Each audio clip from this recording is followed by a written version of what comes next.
जय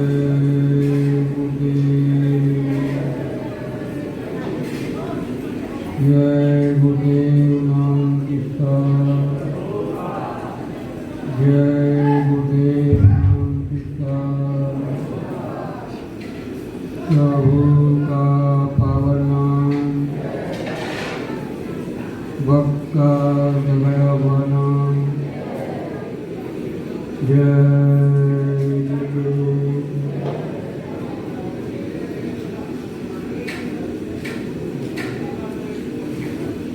विख्यात सर्वत्र विराजमान सर्वव्यापी सर्वसमर्थ परम पूज्य बाबा जय गुरुदेव जी महाराज के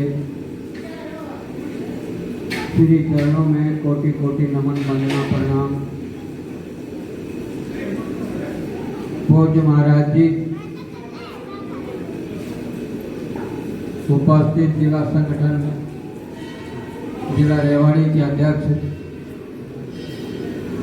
भाई बाबूलाल जी और दूर दराज से आए हुए आप समस्त सत्संगी धर्म प्रेमी भाई बहनों, आप सबको हमारा सादर जय गुरुदेव। देखिए, जितने भी महापुरुष इस धराधाम पर आए,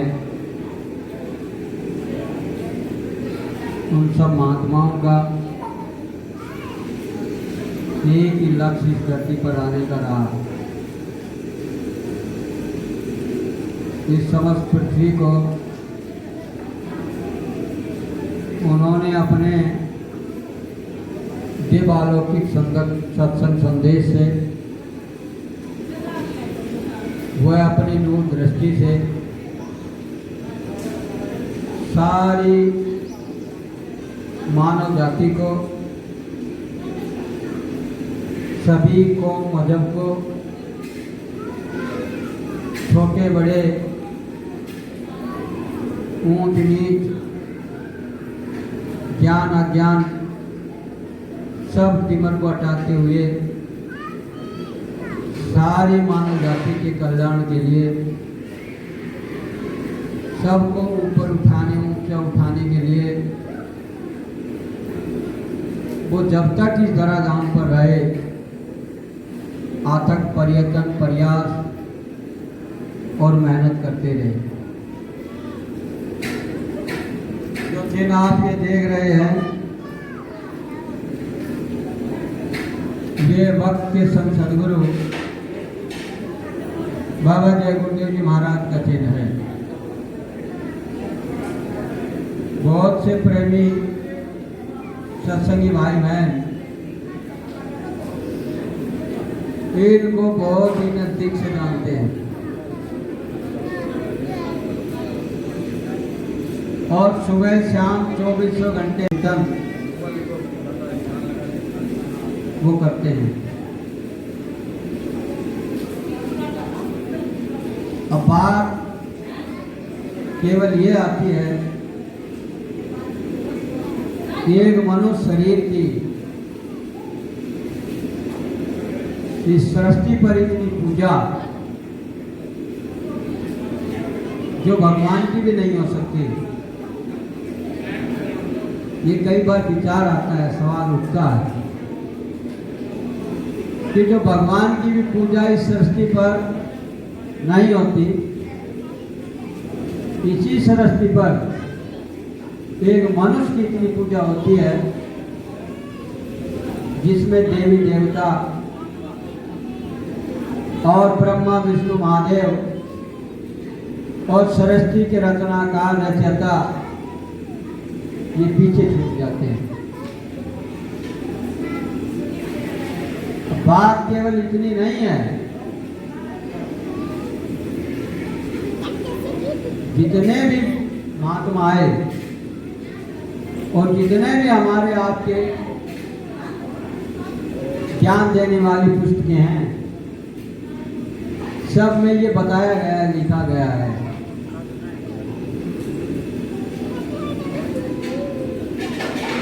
और महात्माओं ने तो यहाँ तक कहा कि गुरु गोविंद दो खड़े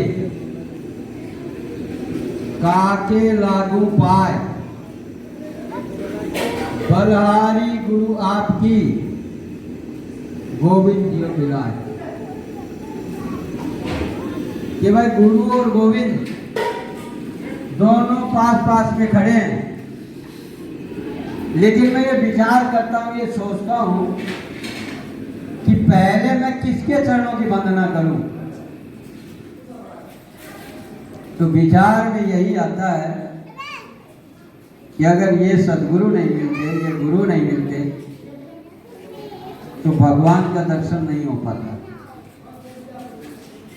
इसलिए बलिहारी वंदना, चरणों की पूजा इन सदगुरु की कि जिन्होंने परमात्मा के दर्शन करा दिए।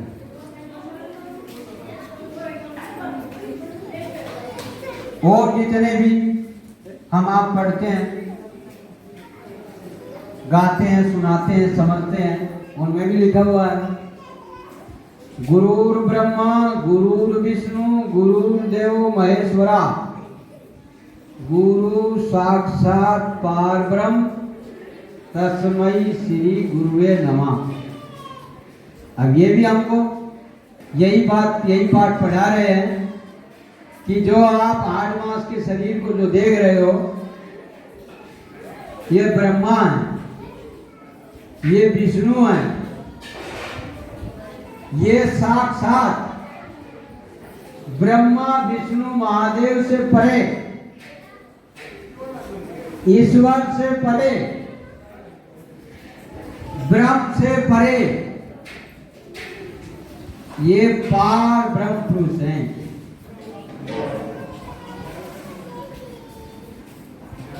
इसलिए मैं इनका नमन करता हूं, पूजा करता हूं, इनका याद ध्यान करता हूं।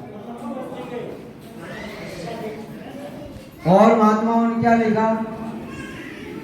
गुरु बिन भवनिधि तरई न कोई,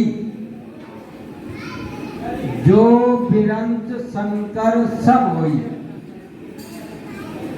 बिना गुरु के इस संसार से कोई भी मनुष्य, चाहे वो कितना बड़ा पढ़ा लिखा है, चाहे कितना बड़ा सुंदरवान है, चाहे कितना बड़ा धनवान है, चाहे कितना बड़ा ज्ञानी है, चाहे कितना बड़ा महाज्ञानी है, लेकिन बगैर गुरु के इस संसार से कोई भी मोक्ष और मुक्ति को प्राप्त नहीं हो सकता।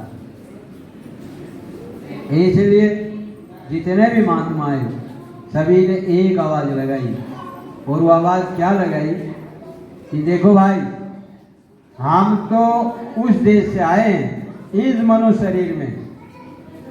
अगर इस मनुष्य शरीर धारण करके नहीं आते तो आपको नहीं तो हम समझा पाते और नहीं आप समझ पाते। क्यों? आप भी मनुष्य शरीर में हो, हम भी मनुष्य शरीर में आए। मनुष्य ही मनुष्य की भाषा को समझेगा। अगर किसी और रूप में हम आ जाएं, देवी देवताओं की भाषा को आप नहीं समझ सकते। अगर पशु पंछी में आ जाए तो पशु पंछी की भाषा आप नहीं समझ सकते। इसलिए उन्होंने कहा कि हम मनुष्य शरीर धारण करके इस संसार में आए। और किस लिए आए? कि मनुष्य शरीर में मनुष्यों को समझाने बताने के लिए, पढ़ाने के लिए हम इस देश दुनिया में आए। आते ही हमने सबको एक बात एक तरफ से समझाई। हमने कोई नई बात यहाँ नहीं रखी, हमने केवल वही बात यहाँ रखी जिन बातों को आप भूल गए, जिन बातों को आपने नजरअंदाज कर दिया, जिन बातों को आप जानते तो हो लेकिन उनको पहचानते नहीं। इसलिए हमने आकर के उन्हीं बातों को रखा। और महात्माओं ने क्या कहा, जो मनुष्य शरीर आप हमको मिला है, ये मनुष्य शरीर बार बार मिलने वाला नहीं है। ये आपको पता है।